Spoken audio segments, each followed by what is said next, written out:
19절 말씀부터 24절까지 제가 읽도록 하겠습니다.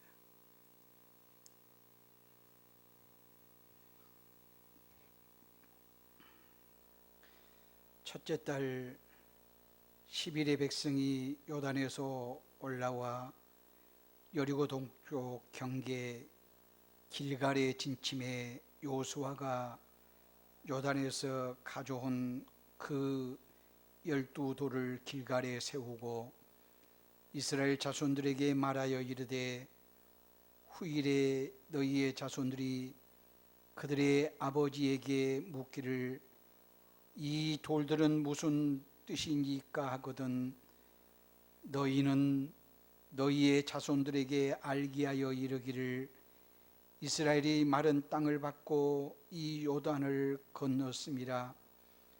너희 하나님 여호와께서 요단물을 너희 앞에서 마르게 하사 너희를 건너게 하신 것이 너희의 하나님 여호와께서 우리 앞에 홍해를 말리시고 우리를 건너게 하신과 같았나니 이는 땅의 모든 백성에게 여호와의 손이 강하신 것을 알게 하며 너희가 너희의 하나님 여호와를 항상 경외하게 하려 하심이라 하라. 아멘. 기도하시겠습니다.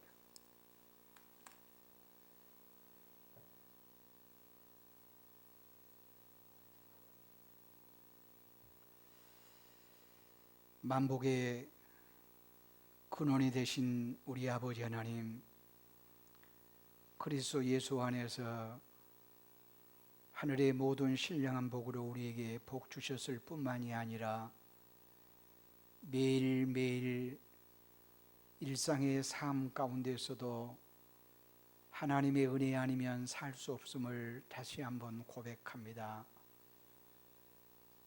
하나님의 그 사랑과 은혜가 우리에게 임하여 이 시간도 나와 내게 속한 모든 것이 하나님께로부터 왔음을 고백하며 귀한 물질을 바쳐 드립니다. 우리 하나님 보시기에 이 물질이 참 귀하게 잘 쓰여지도록 은혜 베푸시고 자원함과 기쁨으로 드린 손길마다 우리 하나님의 기억하신 바 되기를 원합니다. 우리 아버지 하나님, 이 시간에 하나님의 말씀을 증거하려고 합니다.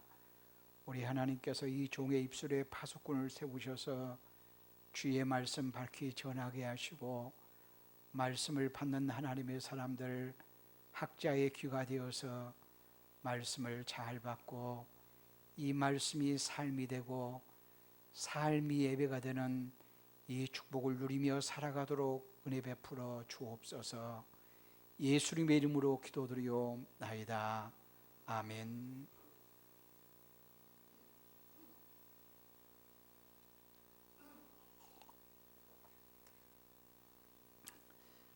(5월은) 가정의 달이요, 첫 주는 어린이 주일이기도 합니다.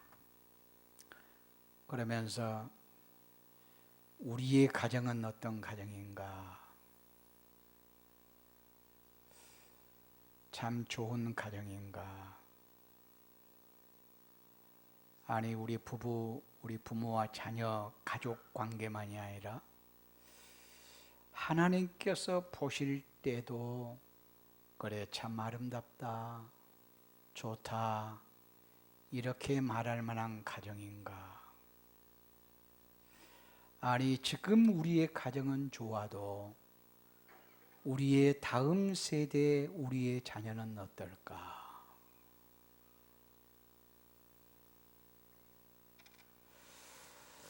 우리의 자녀들의 가정, 하나님 보시기에 참 아름답다, 좋다, 이렇게 인정을 받을 수 있도록 우리 자녀들이 그리할까?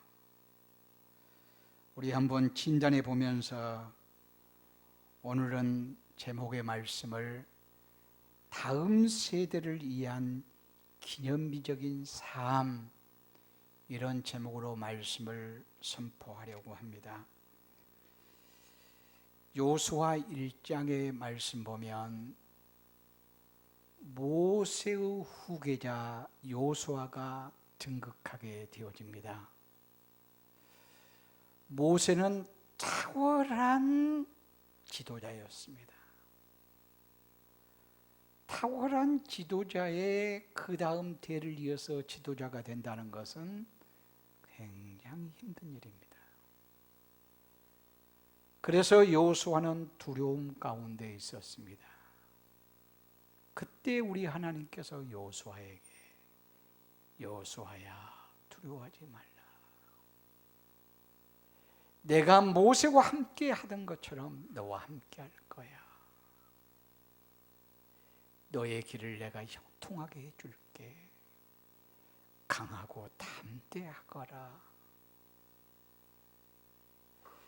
지금 여호수아가 더 두려운 것은 모세만큼 내가 잘할 수 있을까 이 생각도 두렵지만, 모세는 광야에서 이스라엘 백성들을 이끌었다면 이제 여호수아는 요단강을 건너 가나안 땅에 있는 원주민들을 쫓아내고 전쟁을 통해서 정복해야 될 그러한 지도자로서의 사명을 감당했어야 했습니다. 그러니 얼마나 두려웠겠어요. 그러나 우리 하나님의 이로는 충분했습니다. 내가 함께함으로 너희 형통하는 거야. 그런데 한 가지 조건이 있어. 네가 나와 함께해야 돼. 곧 네가 나와 함께하는 증거는 모세를 통해서 너에게 주어진 말씀, 좌로나 우로나 치우치지 말고 그 말씀을 지켜 행하는 거야. 모세를 통해서 주어진 말씀을 지켜 행하는 것은 하나님의 말씀에 순종하는 것이고, 하나님의 말씀에 순종하는 것은 하나님께 순종하는 거예요. 자녀가 부모의 말씀에 순종하는 것은 단순하게 그 말씀에 순종하는 정도가 아니라 부모에게 순종하는 거죠. 그렇죠? 부모님 말씀 잘 들어. 이 말은 부모님 말씀 순종하는 것이고, 부모님 말씀 순종한다는 말은 부모에게 순종하는 거예요. 그러니까 부모와의 아름다운 관계예요. 그러니까 하나님의 모세를 통해서 주어진 하나님의 말씀에 순종하는 것은 하나님께 순종하는 일로서 하나님과의 관계가 참 아름다운 거예요. 이것은 모세가 하나님과 함께 사는 거예요. 아니, 여호수아가 하나님과 함께 사는 거예요. 하나님이 여호수아와 또 함께 하는 거고요. 그럴 때 너의 길이 형통하리라, 이렇게 말씀하셨어요. 그리고 2장에서부터 계속해서 하나님이 이 여호수아와 함께 하신 증거들을 나열하고 있어요.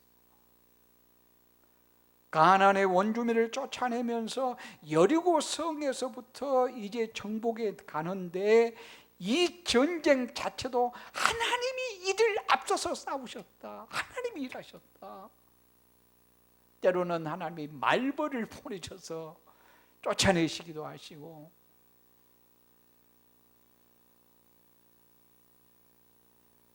그리고 이제 마지막에 24장에 가서는 여호수아가 이제까지 내가 경험한 하나님 정말 위대하신 하나님이시다. 나와 내 집은 여호와만 섬기렸다. 온 백성에게 하나님만을 신실하게 잘 섬기도록 요청하는 것으로 여호수아의 말씀을 마칩니다. 오늘 말씀, 여호수아가 지도자가 되어 첫 관문이었습니다. 이것은 요단강을 건너는 일이었어요. 모세가 애굽에서 나와서 첫 관문이 홍해를 건너는 것이었는데, 홍해를 모세가 건널 때는 하나님이 말씀하신 대로 지팡이를 틀어 홍해를 가리키니 물이 갈라졌어요.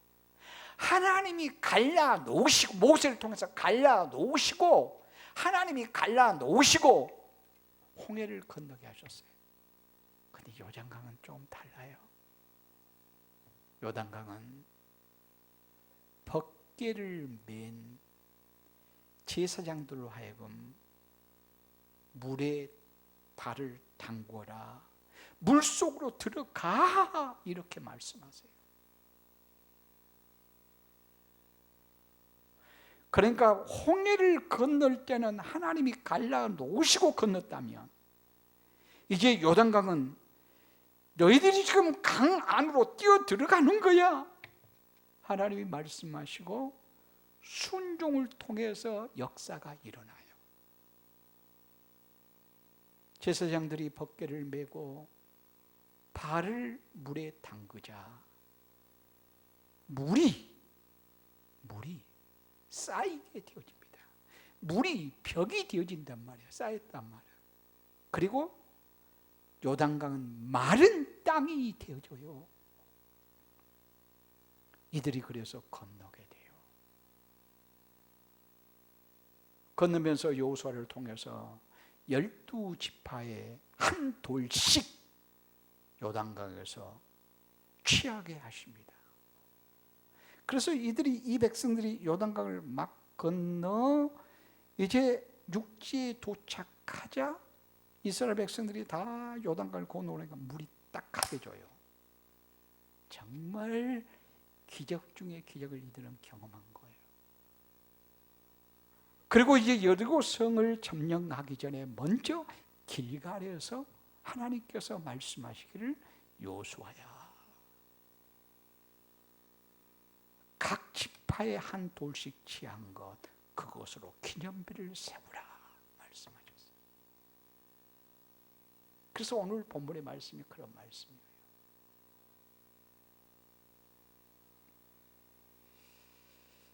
이 돌들로 기념비를 세우는 것은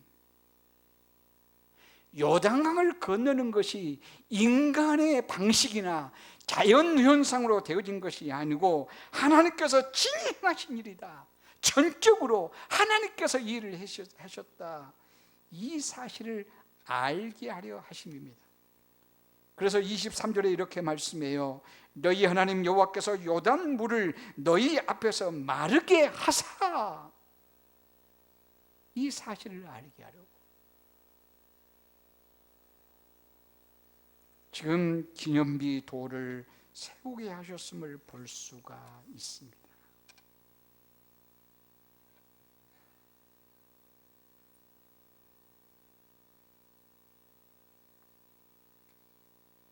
그러면서 24절 말씀 보면, 이는 땅의 모든 백성이 여호와의 손이 강하신 것을 알게 하며 너희가 너희 하나님 여호와를 항상 경외하게 하려 하심이라. 그러니까 이 기념비를 세우는 것은 하나님이 살아계시지, 하나님이 함께 하시지, 하나님이 이들에게 요단강을 건너게 하셔서 이 사실을 알고 그 하나님만 온전히 섬기게 하려는 하나님의 의도가 있었습니다. 그러면서 이 돌은 단순하게 일 걷는 기적을 체험한 이들만이 아니라 자자손손 대대로 그리하기를 원하셨음을 볼 수가 있습니다. 여호수아 4장 6절 7절 말씀을 우리 다 같이 한번 보시면, 다 같이요, 시작.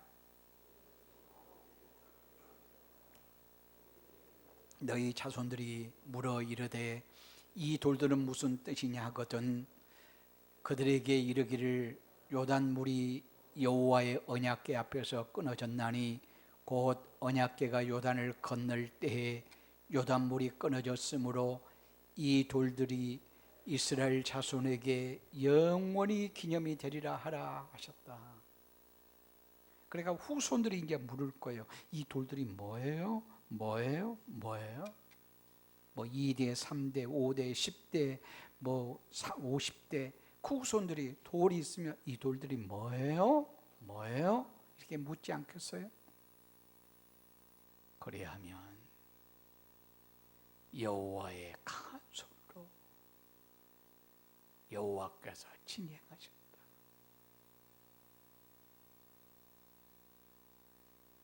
이 사실을 영원히 기념하게 하라.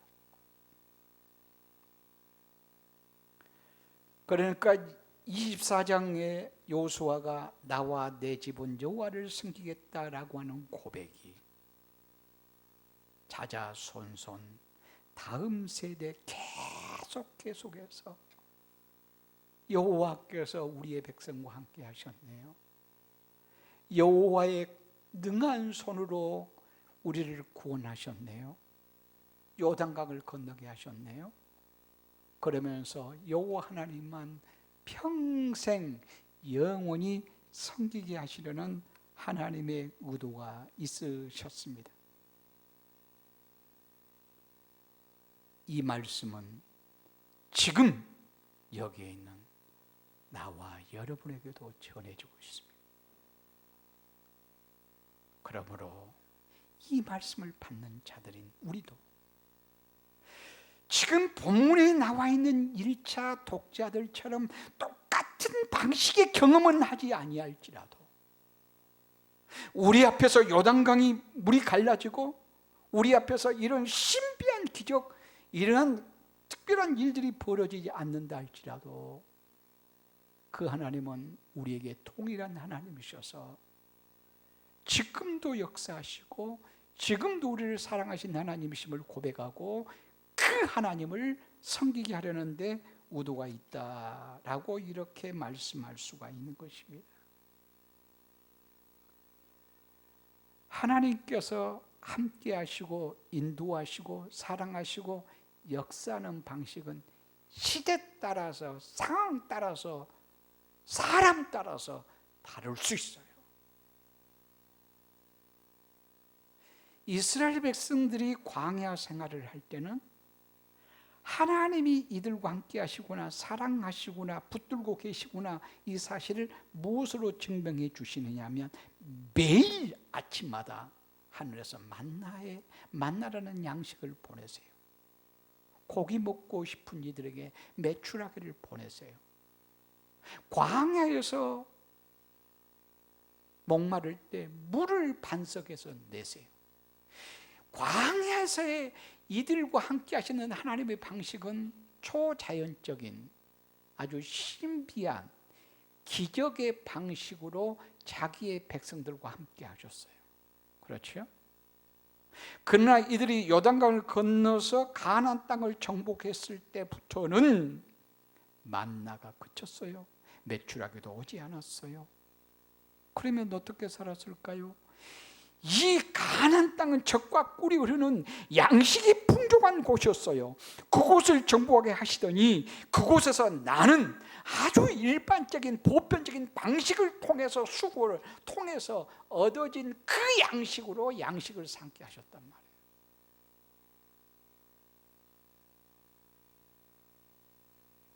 그렇다고 해서 가나안에서 먹는 양식이 광야에서보다 못되다 말할 수 있을까요? 그럴 수 없어요. 누구에게 물어보아도 광야보다는 가나안에 들어가서 양식을 먹으니 훨씬 더 다양하고 풍족하네요. 이렇게 고백했을 거예요. 그러나 중요한 것은 광야에서 기적적인 방식만이 아니라 가나안 땅에 들어가서 지극히 일상적인 보편적인 수고를 통해서 얻은 방식의 양식일지라도 하나님의 은혜네, 하나님 감사해요, 하나님께 영광 돌립니다, 이 고백이 끊어져서는 안 된다고 하는 사실이에요.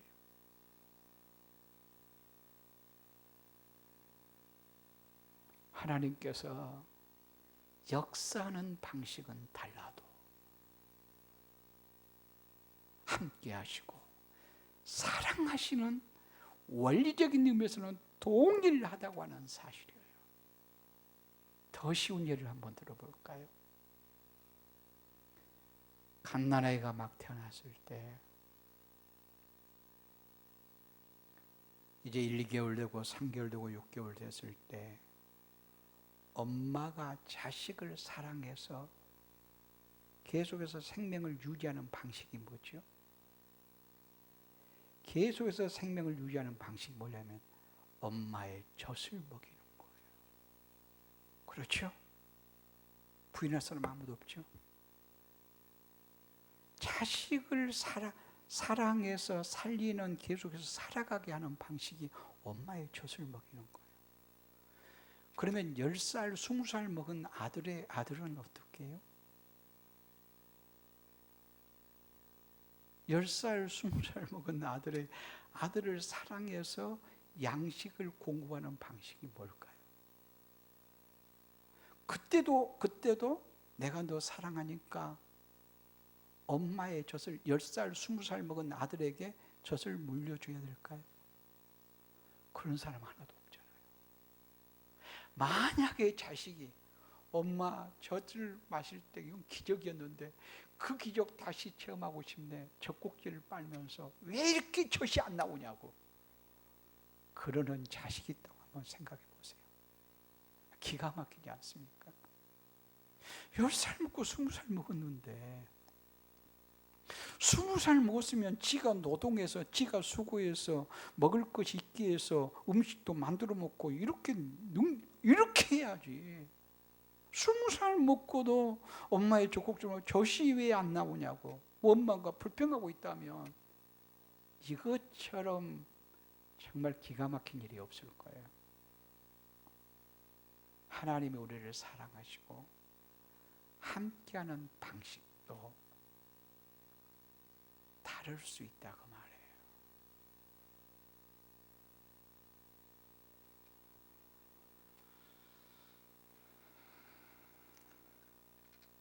우리는 구약 시대보다도 더 확실하게 드러난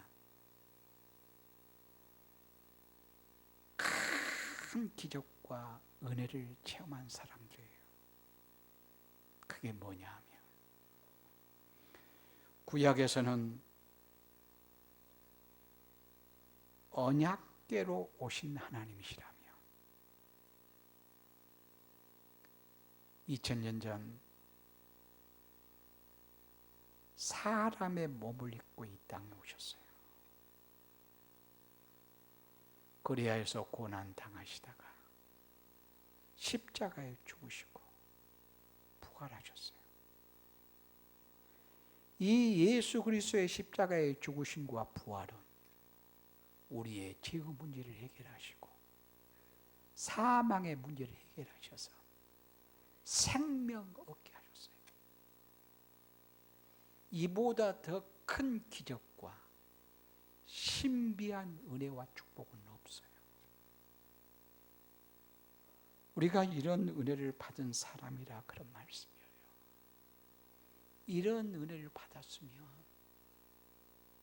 지금 오늘 본문의 말씀에서는 홍해를 건넜으면 이 은혜를 받았으면 기념비를 세우라 그 말이에요. 우리가 예수 그리스도 안에서 정말 신비하고 오묘하고 놀라운 은혜와 사랑을 받았으면 우리가 이제 기념비적인 삶을 사셔야 됩니다.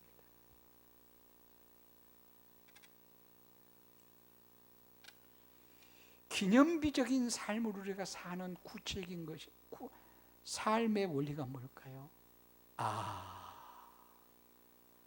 하나님이 저와 함께 계시네. 하나님이 살아계시네. 이 사실이 우리를 통해서 드러나야 된다고 말해요. 갈라디아서 6장 17절 말씀 보면 바울은 이렇게 고백해요. 한번 다 같이 읽어볼까요? 이후로는 누구든지 나를 괴롭게 하지 말라. 내가 내 몸에 예수의 흔적을 지니고 있노라. 바울이 고백해요. 나는 내 몸에 예수의 흔적을 지니고 있다. 예수님으로 가득 차 있다 그 말이에요. 예수님으로 가득 차 있는 나는 예수님의 흔적을 남기며 사노라. 바울만이 아니라 이 고백이 우리의 고백이 되어야 돼요. 예수를 믿지 않는 사람들은 이렇게 말해요. 하나님을 보여달라고. 하나님 보고 싶다고. 하나님 보았냐고. 그때 예수님께서 요한복음 14장 9절 말씀 보면 나를 본 자는 하나님 아버지를 보았거늘. 나를 본 자는 아버지를 보았거늘 어찌하여 아버지를 보이라 하느냐. 예수님이 하신 말씀입니다.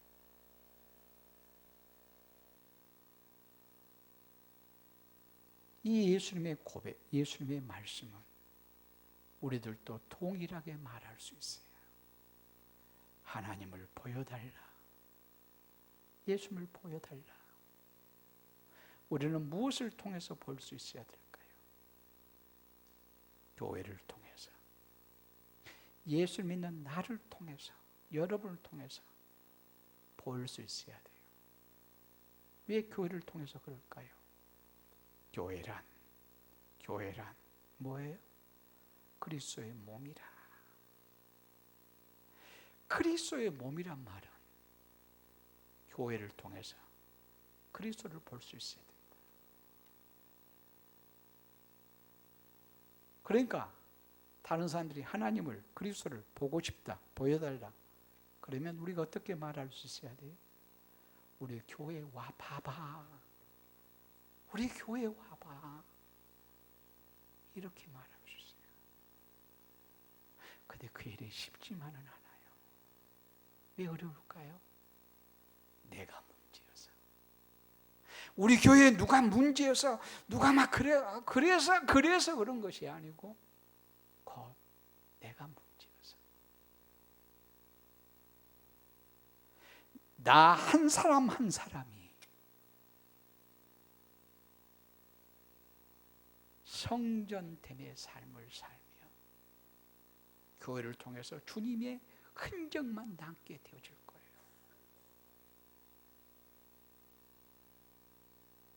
성전이란 하나님이 함께 하신 이유예요. 하나님의 때예요. 그런데 성전의 실체가 예수님이시고 예수님이 우리 안에 계심으로 이젠 우리가 성전 되었어요. 그러니 우리를 보면서, 교회 공동체를 보면서 사람들이 하나님이 함께 하시네요. 하나님의 흔적이 드러나야 성전다운 것이고 교회다운 것이라. 이렇게 말씀할 수가 있어요. 우리가 이런 흔적들을 남길 수 있기를 원해요. 특히 누구에게? 우리의 자자손손 다음 세대에게.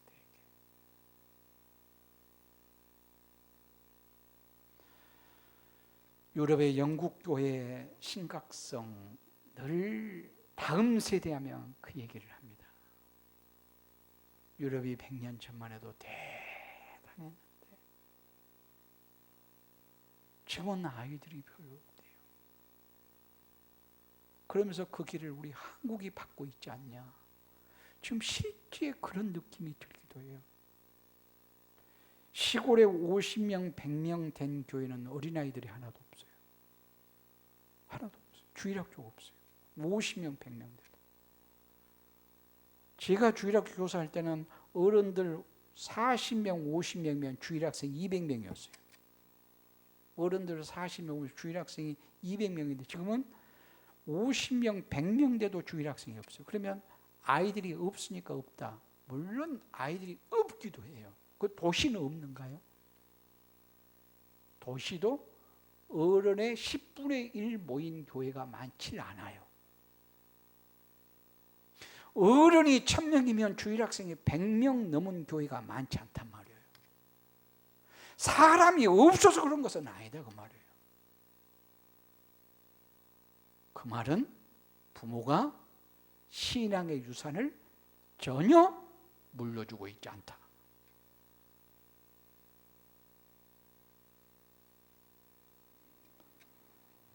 신명기 6장 7절의 말씀이에요. 내 자녀에게 부지런히 가르치라.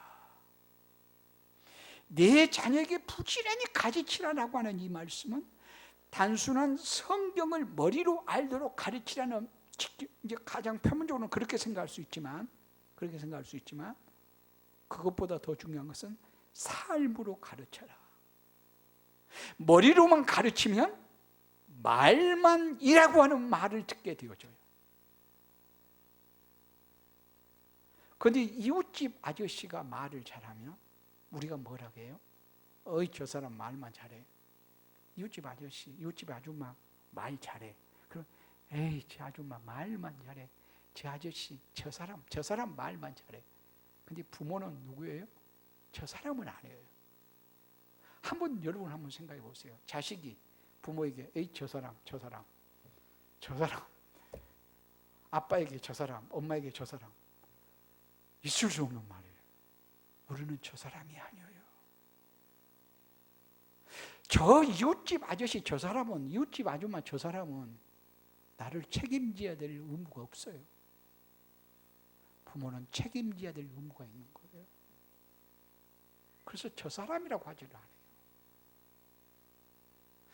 자녀에게 부지런히 가르치라, 이 말은 입술의 말도 중요해요. 말씀도 중요해요. 그러나 그보다는 삶을 말해요. 삶을 말해요. 나아가서는 이 말씀은 신앙의 유산을 물려주라는 말이에요. 신앙의 유산을 물려주거라.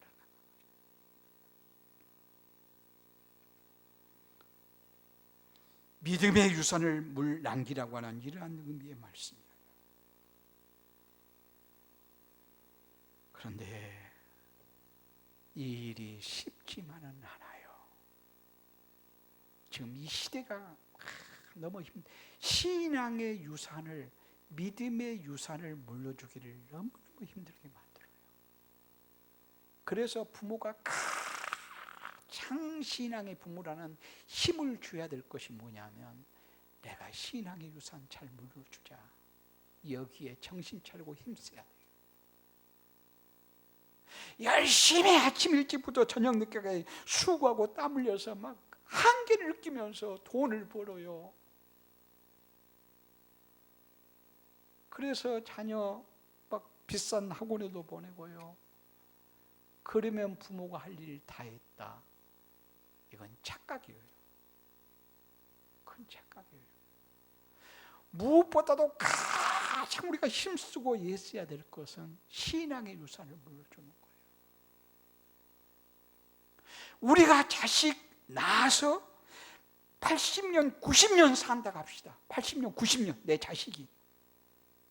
그때까지 하여튼 세상에서 무엇인가 누리게 살게 했다고 가정을 해보죠. 집도 사주고요, 막 문화적인 혜택도 누리게 80년, 90년 동안 막 그렇게 살겠다고 가정을 해보자고요. 근데 영원한 지옥에 간다고 한번 생각해 보세요. 부모가 책망받을 일 아니에요. 그래서 영원한 생명, 영원한 하나님의 나라 가게 하려고 하면 조금 물질적이고 그런 것들은 조금 약하고 부족할지라도 신앙의 유산은 확실하게 물려줄 수 있다. 이런 소원 우리가 가지고 있었으면 좋겠어요. 근데 이것은 다른 사람한테 맡겨야 될 일이 아니고 부모가 해야 돼요. 우리는 공부는 학교 선생님이, 신앙은 교회 선생님이, 그리고 나는 돈만 열심히 벌면 되고 먹을 것 잘 제공해 주면 되고, 이건 착각이에요. 학교 선생님이 지식을 가르친 데는 나보다 10배 나을 수 있어요. 제가 수학을, 영어를 자녀에게 중학생 이상 되면 가르칠 부모가 별로 없어요. 별로. 부모가 원래 공부를 못해서 없다는 말이 아니고 고등학교, 대학 다니면서 공부를 잘했어도 지금 아이들이 공부하는 방식부터 다르니까 언젠가 중학교 1학년 때 같아요. 수학 문제를 제게 주어서 제가 답을 맞출 수는 있어요. 웬만하면. 답을 딱 풀어내, 답을 답이 이거지. 그러니까 아빠 맞는데 어떻게 풀었어? 내가 방법은 모르는 거예요. 그래서 제가 학교 다닐 때는 답만 알면 됐어요. 답만. 그 지금은 방식을 써야 된대요. 방식을. 그 내게 능력이 없어 그래요. 능력이 없어요. 그래서 학교 선생님이 필요해요. 그는 학교 선생님이 모든 것을 다 책임지는 거 아니에요. 단순한 지적인 머리를 실력을 향상시켜주는 그 정도의 기능 정도예요. 또 그것 잘하면 좋은 교사라고 말해요. 그것 잘하면. 사실은 그것 잘한다고 해서 좋은 교사는 아닌데 인격적으로 이 아이가 사회 속에서 어떻게 멋지게 살 것인가까지 이제 터치하고 그런 관계를 맺어야 되는데 하여튼 그러지 못해도 선생님이 어떻게 문제가 많아도 실력만 향상시켜 줄 수 있으면 좋은 교사를 우리가 인정을 한단 말이에요. 그러면 나머지는 누가 해결해야 돼요? 이 아이의 인격과 삶의 문제는 누가 할 거냐고요. 부모예요. 부모의 몫이에요. 특별히 신앙의 문제. 주일학교 보내놓으면 끝나는 거 아니에요. 주일학교에서 실제 예배하고 성경 공부하는 시간이 얼마나 될까요? 신앙의 문제도 부모를 통해서요. 부모를 통해서.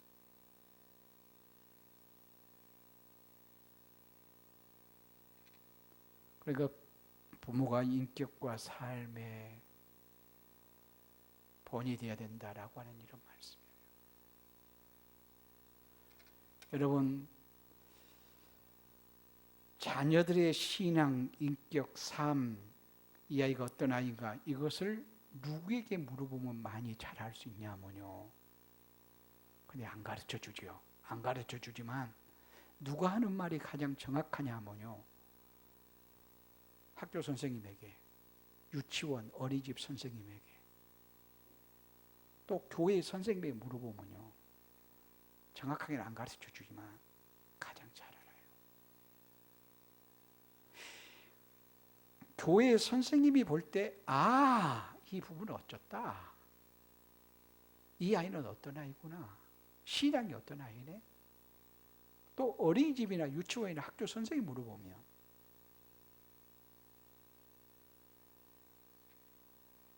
그래서 우리가 지나친 간섭은 안 되지만 사랑하면 관심 갖고 정말 그들이 볼 때도 참 이 아이가 참 좋은 아이네 인정받도록 해야 돼요.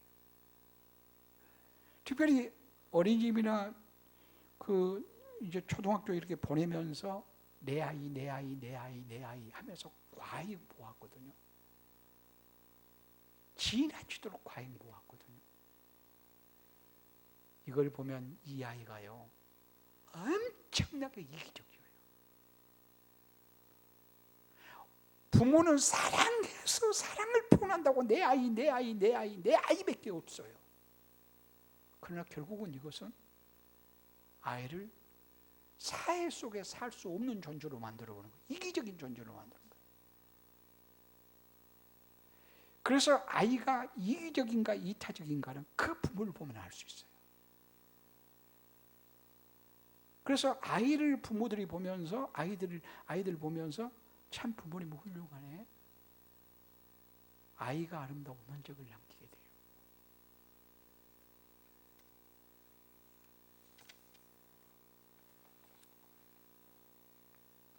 그래서 우리는 무엇보다도 다른 것은 조금 약하고 부족할지라도 우리 아이들을 예수님께로 하나님께로 이끄는 이런 부모가 돼야 돼요. 왜냐하면 우리 부모 무지해요. 무능해요. 힘없어요. 한계성이 너무 많아요. 그러면서 자녀 양육하면서 한계를 너무 많이 느껴요. 그런 부모이기에 우리가 가장 중요하게 생각할 것은 아이를 하나님의 사람으로 살게 한다. 그래서 부모가 감당할 수 없는, 나는 한계성이 있단 말이야. 한계성이 있어. 하나님이 책임져 주시도록, 우리 주님이 아이에게 축복해 주시도록 주님께 맡겨드리는, 신앙으로 이끄는 이런 부모님이 되셔야 된다 그 말이에요. 마가복음 10장 말씀 보면요, 한 번은 부모들이 아이들을 데리고 예수님께 왔어요. 예수님이 좀 만져주셨으면 좋겠다, 예수님이 좀 축복해 주셨으면. 그러고 이제 아이들을 데리고 온 거예요.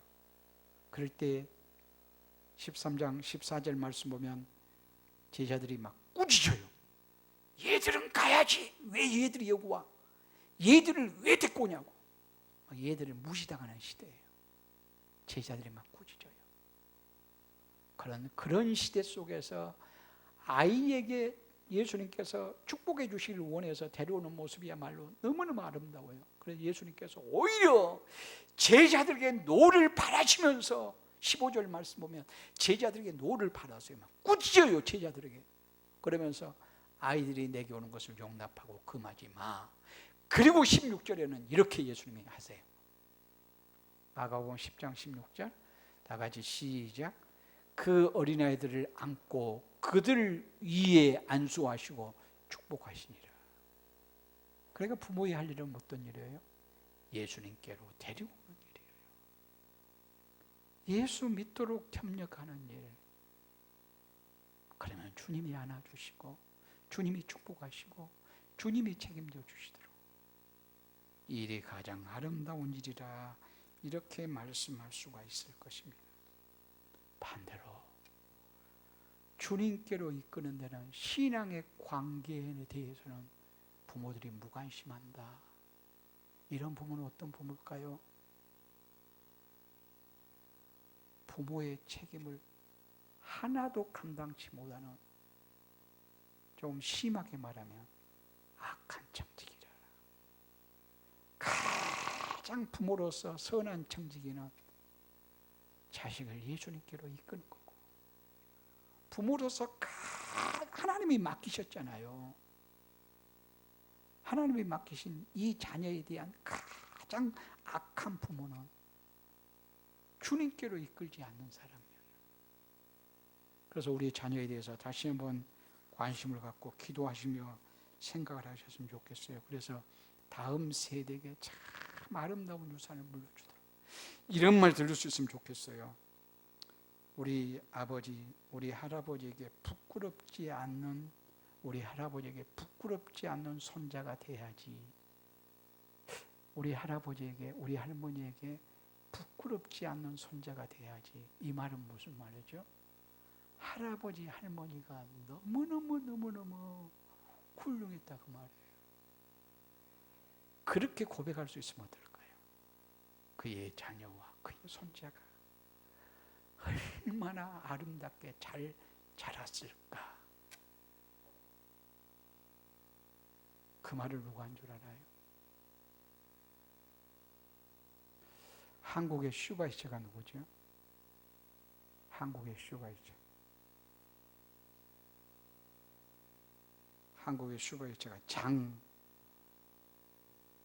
누굴까요? 장신대. 예? 예, 장기려. 이분 평양에 사셨어요. 6.25 전쟁으로 인해서 둘째 아들만 데리고 부산으로 왔어요. 이북에서도 대단한 분이셨어요. 김일성 맹장수실인가 할 때 불러서, 그날 예배 시간이었어 그때가. 그래 못 간다.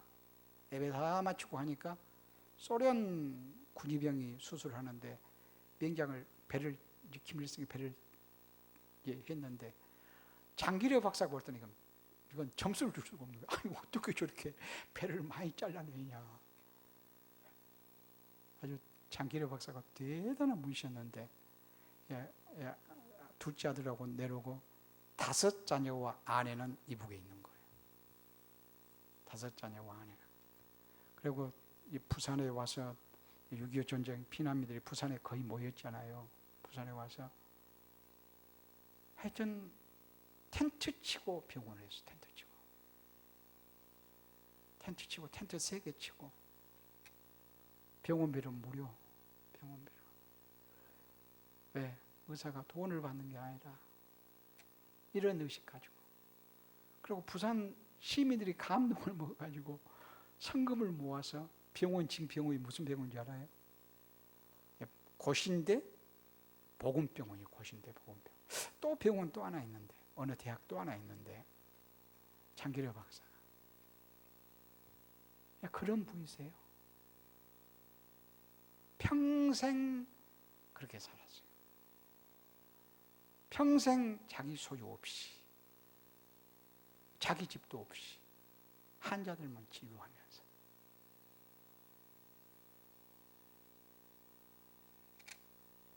그렇게 사셨는데, 그분이 지금 우리 대한민국이 아주 선진국이잖아요. 지금 선진국이에요.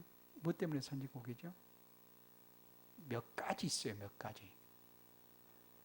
미국은 후진국이에요. 지금 보면 미국 후진국이 우리나라가 선진국인데, 지금 현실적으로는 우리 방역 코로나 선진국이잖아요. 예방하는 거 아주 탁월하게 아주 막 교과서를 할 만큼 우리 한국이 잘하고 있는 이런 것들이 선진국 후진국을 판가름한 거예요. 그리고 의료 체제가, 미국은 코로나 걸리면 돈이 없어 병원에 못 간다잖아요. 돈이 없어. 근데 한국의 의료보험처럼 잘 되는 거, 의료보험의 시초가 누군 줄 알아요? 의료보험의 시초가 장기려 박사예요. 장기려 박사에서부터 출발했어요. 근데 이분이 신앙이 너무 좋으신 분이세요. 그리고 이제 그의 아들 데리고 온 둘째 아들이 있다.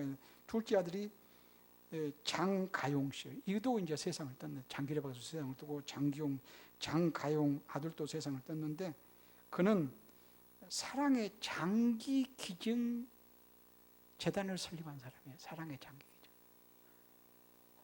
그리고 이제 셋째, 그 다음 아들 손자가 누구냐면 장여구 교수예요. 전부 다 의학 박사고 전부 다 교수예요. 전부 다. 그런데 그가 할아버지에게 부끄럽지 않는 삶을 살고 싶다, 이거예요. 그런데 할아버지하고 같이 살 때가 상당히 많이 있었나 봐요. 이 손자고 할아버지하고. 그때 할아버지께서 늘 잔소리처럼 하신 말씀이 있었대요. 이제 꼭 우리가 이 말을 지금도 해야 된다는 말은 꼭 아니지만, 뭐라고 잔소리처럼 하냐면, 물건을 아껴서 써라. 음식 낭비하지 마라. 그 몸에 배인 거예요. 몸에 배요. 손자까지. 음식 아껴 쓰고 음식 낭비하지 말고, 네가 이제 이 손자가 한 30살 때쯤에 할아버지가 돌아가셨을 거예요. 네가 의술로 사람들을 치료할 것인데, 정말 사람들을 사랑하고 불쌍히 여기고, 그리고 계속해서 공부하고, 이런 부탁들을 할아버지에게 받은 거예요. 그런데 그 할아버지의 신앙과 인격과 삶이 대대로 이어지는 거예요. 우리가 이와 똑같이 살지를 못할지라도 원리적인 면에서는, 방식은 다를지라도 우리들도 우리의 신앙과 인격과 삶이 다음 세대에게 선한 영향력 끼쳐지는 기념비적인 우리 부모들, 우리 모두가 되어줄 수 있기를 바랍니다. 기도하시겠습니다.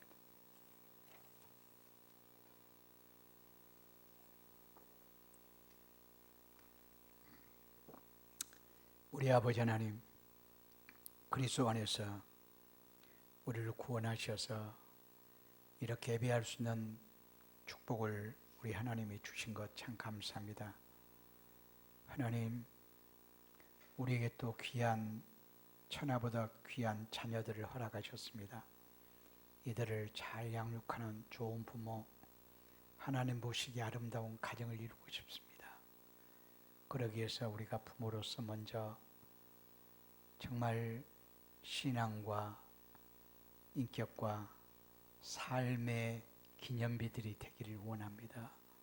우리 하나님께서 은혜 주셔서 우리 자녀들 믿음으로 잘 양육하도록 은혜 베푸시옵소서. 예수님의 이름으로 기도드리옵나이다. 아멘.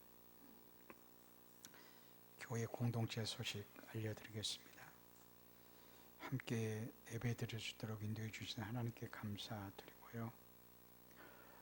그리고 우선 이제 아직까지 언제 학교 개학을 할지는 모르겠습니다. 이제 개학을 할 때 그쯤에 이제 거의 이제 원상으로 가지 않겠는가 싶습니다만은 우선은 계속해서 1부, 2부, 3부로 예배하도록 그렇게 합니다.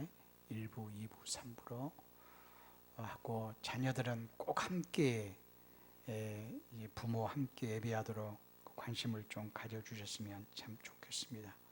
오늘 특별히 어린이 주일이어서 어린이들에게 예쁜 선물을 준비했어요.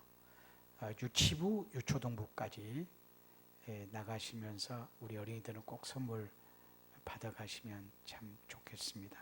다음 주는 어버이 주일이에요. 다음 주는 어버이 주일입니다. 그리고 몸이 불편한 지체들 위해서 계속 기도해 주시면 감사하겠습니다. 제가 축도하고 마치겠습니다. 이제는 주 예수 그리스도의 은혜와 아버지 하나님의 사랑하심과 성령의 교통하심이 이렇게 함께 예배하는 하나님의 사람들 머리 위에, 가정 위에, 사업 위에 영원토록 함께 있을지어다. 아멘.